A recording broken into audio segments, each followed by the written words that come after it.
굿모닝 에브리원. 과학, 기술, 경제, 투자 전략 고민하는 에스테스입니다. 12월 1일 쟁점입니다. GTT의 CEO인 필립 베르테르티에르가 이분 아주 중요한 분이죠. 빅가이입니다. 빅가이. 현재 아테네에서 열리는 23회 23rd 월드 LNG 서밋, 여기에 그러니까 월드 LNG 서밋, 세계 LNG 정상회의라는 겁니다. 이런 것도 있네요. 예. 여기에 이제 이걸 DMG라는 곳이 주최를 하는데, DMG 이거는 에너지 델타 인스티튜트, 예, 이런 그 이벤트 진행하는 어떤 기업이라고 합니다. 예. 여기서 요 행사에 GTT의 빅가이가 참석했다는 겁니다. GTT CEO 필립 베르테르티에르. 예. 그러니까 이제 기자들이 기회를 잡아서 그 빅 마우스를 열게 했다는 건데, 예, 매우 중요한 내용이 있는 것 같습니다. 천기 누설된 거 아닌가 싶습니다. 그래서 현재 그 K조선 초호황을 이끄는 것이 LNG 관련 아닙니까? 특히 LNGC 요 선박하고 FLNG 요 두 가지 아니겠습니까? 근데 이거 앞으로 10년간 어떻게 될까? 요거 힌트를 얻을 수 있는 것 같고요. 그러면 그 10년 후에는 어떻게 되나? 이런 걸 이제 그 더듬어 볼 수 있을 것 같다, 이렇습니다. 그래서 그 과정에서 이제 투자의 인사이트 한번 정리해 보겠습니다. 제가 보는 그 쟁점 세 가지, 그러니까 저 이제 LNG 프라임에 보도된 것인데, 저 보도의 쟁점 제가 볼 때 한 세 가지 정리되는 거 아닌가 싶고요. 요거부터 이제 그 공유를 해보면은, 첫 번째로 향후 한 10년간 초대형 LNGC, 즉 17.4만 큐빅미터급 이상이죠. 요거 그 신조 주문 최소 한 450척 이상 예상하고 있다. 예, 450척 이상 예상하고 있다. 예, more than 450 orders 이렇게 나와 있습니다. 요거는 연초보다 더 증가한 거라는 겁니다. 중요한 게 연초보다 더 증가한 거. 연초는 이것도 제가 영상으로 한번 다룬 내용인데, 연초는 그때는 최대 450척까지 예상한다. 즉 연초에는 향후 10년간 LNGC 그 새로 오더 나오는 거 최대 450척까지 예상한다. 즉 그때는 up to 450 orders 이렇게 말이 나왔는데, 이제는 more than 450 orders, 그러니까 최대 450척까지 예상하던 게 최소 450척 이상 예상한다, 이렇게 달라졌다, 이런 겁니다. 이게 두 번째 쟁점이 LNG를 연료로 사용하는 것, 즉 선박 추진 동력원으로 사용하는 게 앞으로 더 늘어날 것 같다, 이렇게 전망을 하고 있습니다. 가령 메탄올이 연료로는 적합하지 않다, 이거 곧 사람들이 알게 될 거다, 이렇게 말하면서 실제로 이제 자기가 아는 여러 고객들이 그러니까 메탄올 쓰려다가 도로 LNG로 바꾸고 있다, 이런 말도 지금 하고 있습니다. 그래서 LNG 추진은 앞으로 컨테이너선에 이어서 24년 이후에는 초대형 유조선, 이거 초대형 유조선이라는 것은 VLCC나 그다음에 수에즈 막스급, 수에즈 운하 통과하기 할 때 제일 큰 거, 통과, 뭐 파나마 막스급 이렇게 나누지 않습니까? 그래서 초대형 유조선 분야에서 그러니까 LNG 추진이 크게 성장할 것으로 본다. 우리는 거기에 이제 집중 공략하겠다, 뭐 이런 뜻입니다. 그래서 저도 뭐 지금까지 이런 취지 영상을 많이 올렸는데, 지금까지 제가 분석한 것과 크게 다르질 않은 것 같아서 일단 이제 안심이 되죠. 왜냐하면 저 사람은 빅가이니까요. 저는 스몰 가이고. 예. 그러니까 여기서 이제 제가 그린 그림 한번 보겠습니다. 메탄, 수소, 휘발유, 메탄올, 암모니아, 에너지 밀도입니다. 에너지 밀도. 즉 에너지원으로서 얼마나 우수하냐, 열등하냐, 고 나타내는 척도가 될 수 있습니다. 암모니아가 연료로서는 가장 열등제임을 일단 확인할 수 있고요. 저 그림 예전에도 제가 여러 번 언급한 건데, 이번에는 천연수소가 이제 나왔기 때문에 그러니까 수소의 에너지 밀도하고 이제 비교했고요. 그렇게 하기 위해서 단위를 그 리터당, 이게 이제 그 체제가 아닙니까? 리터당 몰줄 이렇게 통일을 했다. 이게 이제 달라진 것이고요.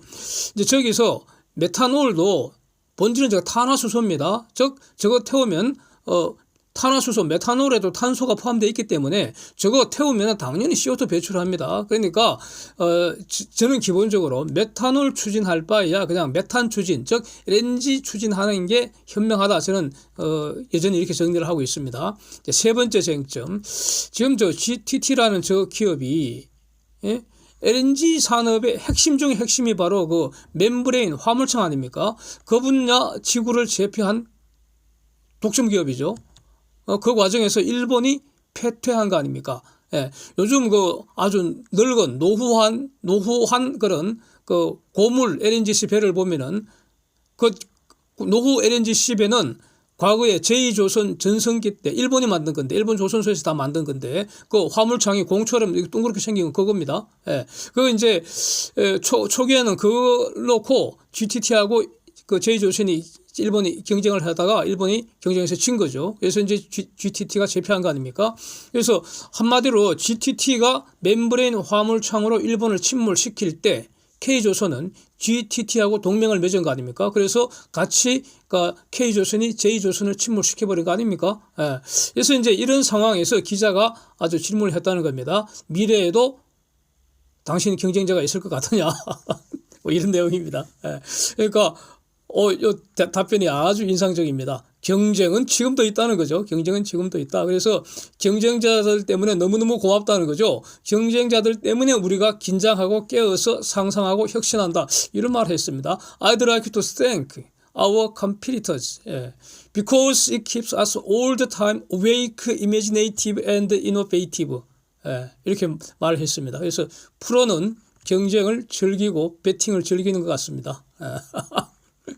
이제 숫자로 다시 한 번 더 이제 중요한 거 정리하면은 그 GTT 화물창, 그 GTT의 화물창 그 주문 건수, 그게 바로 지구촌 전체의 LNGC 총 주문 건수로 이렇게 가늠할 수가 있습니다. 왜냐하면 그 사실상 유일무이 하나뿐인 독점 기업이기 때문에 그렇죠. 그래서 21년에는 자기들이 총 68건 수주를 받았는데 22년은 162건 수주 받았다는 건데 이렇게 급증했는데 이거는 이제 카타르 1차 대량 발주 반영한 것이고요. 23년은 어떤가? 현재까지 이제 65척 오더를 받았다는 건데 근데 아직 카타르 2차 발주는 지금 진행 중이잖아요. 그러니까 그것도 엄청 늘어날 상황이라는 것. 그러니까 대략 이제 이 정도 규모 늘 보던 내용인데 중요한 내용은 이거 아니겠습니까? 내년 이후 어떻게 될 거냐? 왜냐하면 내년 이후에는 이제 카타르발 대량 발주는 마감되잖아요. 예. 그러니까 그럼에도 불구하고 여전히 그 GTT의 그 CEO는 여전히 LNGC 신조 발주 여전히 호황을 예상한다는 겁니다. 그래서 24년에도 한 70척 정도 예상한다는 겁니다. 이 정도면 많은 거고요. 그래서 아마 이것은 북미 쪽에서 계속 발주 이어지지 않겠나 이렇게 본다는 것이고요. 70척은 삼성중공업 IR 자료에서 예상한 숫자하고 지금 같습니다. 근데 여기서 이제 일본 쟁점과 이제 관련해서 종합해 보면은 이제 향후 10년간 최소 450척 예상을 하고 있기 때문에 그러면은 연간 한 평균 45척 아닙니까? 그러면 내년에는 이제 70척 예상을 한다니까. 그래서 그렇다면 중반 이후, 즉 25년, 26년 요쯤 지나고 나면은 LNGC 신조 발주 요거는 전년 대비 서서히 둔화되지 않겠나. 뭐 이렇게 예상하는 게 당연한 것 같습니다. 그러니까 그러면 그 빈자리는 어떻게 메우느냐 이겁니다. 그 빈자리는 어떻게 메울 것인가. LNG 연료 사용 크게 늘어나는 거 아니냐. 즉 LNG 추진선이 증가하는 거 아니냐. 그러니까 컨테이너선, 유조선 이런 분야가 신조 발주가 급증하는 거 아니냐. 그러니까 여기서 LNG 추진을 하려면은 그러니까 연료 탱크가 있어야 되잖아요. 연료 탱크. 그게 이제 그 화물창에 들어가는 것이죠. 예. 그래서 그다음에 이제 모든 선박들 탄소 뿜어내는 모든 그 노후 선박들 전부 다 교체해야 되는 거 아니냐. 이런 것들이 그러니까 K조선의 그 빈자리, LNGC의 빈자리를 이제 메울 수 있다는 것이고, 그 다음에 여기서 이제 저는 이런 걸 이제 주목을 합니다. 기본적으로 아무리 저성장 시대라 하더라도 경제 규모는 전년비 증가한다는 겁니다. 그러니까 과거에 5% 성장하다가 1% 성장하는 거, 이게 이제 저성장 아닙니까? 저성장하더라도 1%는 성장은 성장이잖아요. 경제가 줄어드는 게 아니라고요. 그러니까 경제 규모가 증가하기 때문에 따라서 총 에너지는 계속 증가해야 합니다. 이런 상황에서 이제 탈탄소를 위해서 석탄을 대체해야 하니까 그러면 가스 수요도 증가한다 이겁니다. 여기에 이제 러시아 가스가 아웃되니까 전체적으로 LNG 총 사용량은 증가할 수밖에 없다. 상당 기간 동안. 그래서 상당 기간이 나중에 수소하고 이제 공존한다고 저는 이제 보고 있는데 하여튼 그러면은 LNG 공급도 계속 늘려줘야 합니다. 그러니까 FLNG 증가세는 이어질 수밖에 없다. 이게 지금까지 계속 정리하고 있던 것이고요. 여기서 이제 장기적으로 메탄, 즉 천연가스입니다. 지금 저는 천연가스라는 용어보다는 메탄 CH4, 탄소 하나에 수소 4개 붙인 거요. 메탄이라는 용어를 수소하고 딱 본질이 바로 비교되니까 메탄이라는 용어를 더 좋아하는데 메탄이고 천연가스입니다. 우리가 알고 있는 도시가스죠. 도시가스. 그래서 이 메탄과 수소 장기적으로는 메탄과 수소는 공존하다가 서서히 수소가 메탄을 대체하게 될 것이다. 아주 장기적으로 저는 이렇게 보고 있습니다. 이 공존 기간, 메탄 수소 공존 기간은 천연 수소의 공급 속도가 결정하지 않겠나 이렇게 보고 있고요. 삼성중공업은 지금 메탄 경제, 수소 경제 전부 수혜기업이라고 저는 보고 있습니다. 오히려 수소 경제가 되면은 삼성중공업한테는 더 좋은 거 아니냐 이렇게 본다는 겁니다. 그래서 10년 LNG 호황 즐기고 나서 그 다음에 수소가 가져올 울트라 슈퍼 사이클에 올라탈 수 있는 기업도 바로 삼성중공업 아닌가 이렇게 해서 이제 주목한다는 것이고요. 그리고 이제 지금은 이 K조선이 신나게 달리는 말이잖아. 달리는 말이 올라타야 되는데 누가 올라타고 있습니까? GTT가 올라타서 지금 단물을 먼저 빨고 있잖아요. 그러니까 이 수소 시대에는 GTT를 틀어내버리고, 그러면 가뿐하게 더 신나게 달리는 방안을 지금부터 아주 엄청 고민해야 되지 않겠나. GTT의 경쟁자는 이 삼성중공업이 돼야 되지 않겠나. 뭐 이런 겁니다. 그래서 메탄 수소 공존한다. 요거는 저는 요거 굉장히 중요하게 이렇게 생각하는데 하여튼 제가 이렇게 고민 과정에서 이렇게 제가 정리한 프레임입니다. 프레임. 메탄 수소 공존. 근데 가령 여기서 이제 아주 최근에 재미있게 본 기사 공유하겠습니다. 그 기사 같이 보시면 말이죠. 현재 진행 중인 독일과 프랑스 사이의 에너지 전환에 대한 논쟁과 관련됩니다. 아주 재밌고 중요한 내용인 것 같습니다. EU 국가들 간에 패가 딱 갈려서요. 독일 편, 프랑스 편. 이렇게 이제 치열하게 논쟁 중이라는 겁니다. 싸움하고 있다는 거죠. 독일, 프랑스 다 공통적인 목표, 의견 일치하는 거는 탄소 줄여야 된다. 탈탄소 에너지 전환해야 한다. 여기에 대해서 저는 이의가 없겠죠. 또 그 과정에서 태양광, 풍력, 즉 재생에너지 늘린다. 이것도 일치하고요. 그리고 또 이 재생에너지는 가널성이라는 그것 때문에 태생적 한계. 이게 뭡니까? 밤이 되거나 비가 오거나 구름 끼면은 태양광은 전기 안 만들고요. 못 만들고 바람 안 불면은 풍력 발전기는 전기 못 만들잖아요. 그런데 전기는 밤이 되건 비 오건 구름 끼건 바람이 불건 안 불건 전기는 항상 필요하잖아요. 필요할 때 필요한 만큼 즉각 공급이 돼야 하잖아요. 그러니까 재생에너지를 늘리면 늘릴수록 가널성 문제 어떻게 해결할 것인지 반드시 솔루션이 먼저 있어야 합니다. 가령 전형적인 사례가 바로 작년 아닙니까? 북해 지금 해상 부유식 풍력 발전소 어마어마하게 지어놨는데 하필 그때 바람이 안 불었다는 거죠. 바람이 잠잠해졌다는 겁니다. 전기 안 만들어지는데 그때 하필 푸틴이 유크레인을 침략하면서 내 편 안 하면 너가 가스 잠가 분다고 에너지를 무기화했다는 거 아닙니까? 그래서 유럽에 엄청난 가스 대란이 났죠. 푸틴 편에 섰다면 가스 대란 없었을 텐데 푸틴 편에 안 서죠. 그런데 굴복하면 안 되잖아. 하여튼 그래서 이 솔루션이 있어야 한다는 거죠. 이 상태에서 솔루션이 뭐냐? 가능성 해결하는 솔루션이 뭐냐? 그러니까 여기서 바로 독일과 프랑스가 싸우는 곳이라는 겁니다. 여기서 이제 싸운다는 것은 견해의 차이로 극복하려고 지금 논쟁한다 이런 뜻이겠죠. 그래서 바로 그게 가스 발전과 원자력 발전입니다. 가스 발전, 원자력 발전. 독일은 원자력 반대하고요. 프랑스는 옹호하죠. 그래서 유럽 국가들의 패가 이렇게 딱 갈려져 있다는 겁니다. 독일 편, 프랑스 편. 그래서 재생에너지 가능성 때문에 독일은 가스 발전 자꾸 늘리고 있습니다. 프랑스는 원자력 발전 늘린다는 입장이고요. 그래서 프랑스가 이제 독일한테 시비를 거는 거죠. 가스도 탄소 배출하는데 저 완전한 무탄소 아니잖아요, 가스가. 그래서 독일이 너가 자꾸 가스 발전하면은 EU 전체 탄소 중립 목표 달성에 지장이 있잖아. 이런 뜻입니다. 너가 자꾸 가스 발전 늘려서 탄소 배출 늘리면은 안 줄어들면은 우리도 같이 피해 본다. 이런 이제 문제 제기죠. 독일은 이제 이렇게 말한다는 겁니다. 하이드로젠 레디 가스 파워 플랜트다. 우리가 하고 있는 가스 파워 플랜트는 하이드로젠 레디다. 이런 겁니다. 그러니까 수소 가스 혼소 발전이라는 뜻입니다. 일단 제가 이렇게 해석하고요. 그래서 앞으로 독일 입장은 앞으로 그린 수소 사용 점차 늘리겠다. 여기서 그린 수소를 주목하겠습니다. 그린 수소.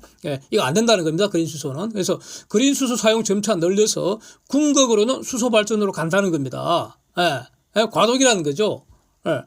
그래서 원자력 안 해도 된다는 겁니다. 걱정하지 말라는 거죠. 그러니까 이제 프랑스가 다시 또 논쟁하기를 그린 수소 너무 비싸서 안 된다는 겁니다. 이 가격이 비싸다는 것은 저는 가격 비싼 거는 지속 불가능하다고 봅니다. 이거는. 그래서 가격 지불 능력 없는 사람들을 그 모조리 경제적으로 살해하는 겁니다. 이거 완전히 대량 학살입니다. 예.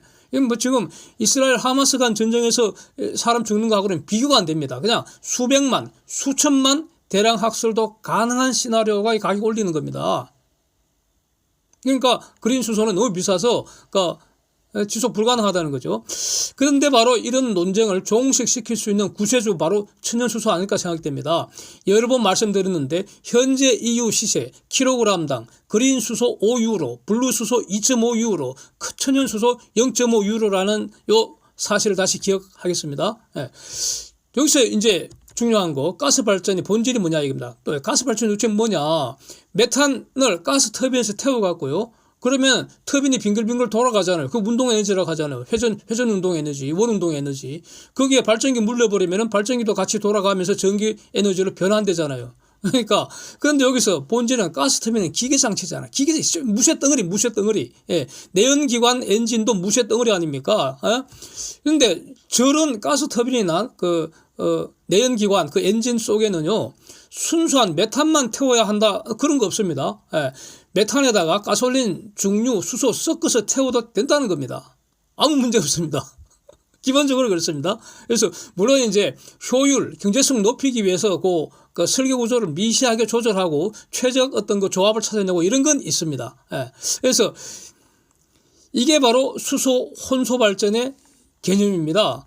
기존의 가스 발전도 탄소 배출하는데 만약에 탄소 배출량을 절반으로 줄이려면 어떻게 하면 됩니까? 간단하게 메탄 연소 절반으로 줄이고요. 그 대신에 수소 절반 섞어서 태우면 그럼 된다. 이런 아이디어입니다. 이게 가능한 근본적인 이유가 뭐겠습니까? 엔진이건 그러니까 그 엔진이 자동차 엔진이건 선박 엔진이건 예, 자동차 엔진은 그러니까 4스트로크, 선박 엔진은 2스트로크 이렇게 어저께 한번 정리한 게 있잖아요. 그렇게 그게 자동차 엔진이건 선박 엔진이건 불문하고요. 그게 가스 터빈이건 뭐건 이 가스 터빈도 그러니까 지금 그 메탄 가스 그러니까 예? 천연가스 터빈도 있고 그 수소 터빈도 있다는 겁니다. 본질은 무쇠 덩어리 기계 속에서 폭발적으로 태운다는 거기 때문에 섞어서 태워도 아무 문제 없다는 겁니다. 그 아무 문제 없다는 것은 무쇠로 된 그 기계 덩어리가 부서지고 뭐 작동 불능되고 고장나고 그런 거 없다는 겁니다. 기본적으로. 예. 요즘에서 연료전자하고 완전히 다릅니다. 연료전자 완전히 다릅니다. 기사 한번 보시죠, 여기서. 네. 최근에 현대가 만든 연료전지 수소차, 그 넥스 아닙니까? 네. 그거하고 또 수소버스 이게 충주에서 무더기로 시동이 안 걸려갖고 그냥 도로에서 다 퍼져버렸다는 거 아닙니까? 이거, 와, 이것도 그냥 초대형 사고 아닙니까? 어마어마한 겁니다, 이것도. 응? 근데 거기 수소를 집어넣어야 되는데 99.9% 그냥 초순도 수소를 집어넣어야 된다는 겁니다. 거기에 조금만 다른 게 섞이면은 다른 거 수소가 아니라는 점에서 가령 메탄, 가솔린 이것도 불순물 아닙니까? 하여튼 그 99.9% 초순도 수소가 아니고 뭔가 불순물이 섞여 들어가서 연료전지가 작동이 안 됐다 이런 말입니다. 이거 어처구니 없는 얘기잖아. 이거 완전히 그러나 수소 엔진에는 이런 일이 있을 수가 없습니다. 예. 수소에 메탄을 섞어서 집어넣어도 폭발 연소시키는데 아무 지장이 없다는 겁니다. 그래서 수소 엔진, 가스터빈 발전 이런 것이 우등지 아니냐 이겁니다. 예? 연료전지 발전 또는 연료전지 자동차 이런 거 열등지 아니냐는 겁니다. 열등지는 결국 퇴출된다는 뜻입니다. 예. 그래서 독일의 주장은 이거 아닙니까? 순차적으로 가스 발전으로 일단 먼저 석탄부터 대체하고요. 그 다음에 이제 점진적으로 가스 발전할 때 메탄을 수소로 대체해서 혼소 발전하다가 이제 수소 가격이 내려가면 수소 비중을 점점 늘린다는 겁니다. 궁극적으로 그러니까 100% 수소 발전하면은 그럼 100% 탈탄소 되는 거 아니냐. 이런 주장으로 저는 이해가 된다는 겁니다. 그러면은 프랑스 할 말이 없을 것 같아요. 예. 예? 즉, 독일 주장은 야, 원자력도 반드시 친환경 아니지 않느냐 이런 뜻입니다. 그러니까 프랑스 보고 원자력 하지 말고 우리 따라해라 뭐 이런 말 아닙니까? 여기서 5, 2.5, 0.5 즉 그린 수소, 블루 수소, 천연 수소 요 가격 체계를 다시 한번 주목을 해보면은 그린 수소는 너무 비싸서 저 가격 안 내려가면은 가장 먼저 저는 퇴출시켜야 한다고 봅니다. 예. 비싼 거는 불이입니다. 불이 그야말로. 그렇습니다. 예, 이게 아주 냉철한 현실입니다. 예, 비싸면 안 됩니다. 그래서 그린 수소 안 된다고요. 그래서 그러니까 천연수소가 공급이 본격화되면 될수록 가장 먼저 폭삭 망할 게 그린 수소 만드는 그 기업들, 비즈니스 모델 싹 먼저 망하지 않을까 저는 그렇게 보인다는 거고요. 블루 수소는 원료가 메탄 아닙니까? 이걸 계질 즉 리폼해서 수소 만드는 거 아닙니까? 그러면은 그게 이제 블루 수소인데 그때 만들 때 그러니까 나오는 이산화탄소는 포집, 그다음 액화, 운반, 이때 액화, 이산화탄소 운반선이 필요하고요. 해저에 매립할 때 부유식 그러니까 이산화탄소 그 저장 매립 플랜트가 필요하고 이게 바로 일련의 비즈니스, 새로운 비즈니스 생기는 거, 이게 바로 CCS 산업 아닙니까? 요 가치사설에 삼성중공업 지금 잘 준비되어 있잖아요. 이거 영상 많이 봤지 않습니까? 그래서 블루 수소 사용이 증가한다는 건 곧 메탄 사용이 증가한다. 즉 LNG 전성시대 이어진다 이런 뜻이고요. 예. 그러니까 여기에 더 나아가서 이전에 없던 새로운 고부가가치 그 산업이 CCS 산업이 새로 생긴다는 것이니까 삼성중공업한테 좋은 것이고요. 그러면서 이제 시간이 지나면서 점점 더 천연수소 그 공급이 늘어나게 되면은 그러면 천연수소 분야에서도 삼성중공업이 그 울트라 슈퍼사이클 열리는 거 아니냐 이런 겁니다. 그래서 저는 뭐 이렇게 그 K조선 30년 호황의 근거 이렇게 정리를 하고 있습니다. 예. 감사합니다.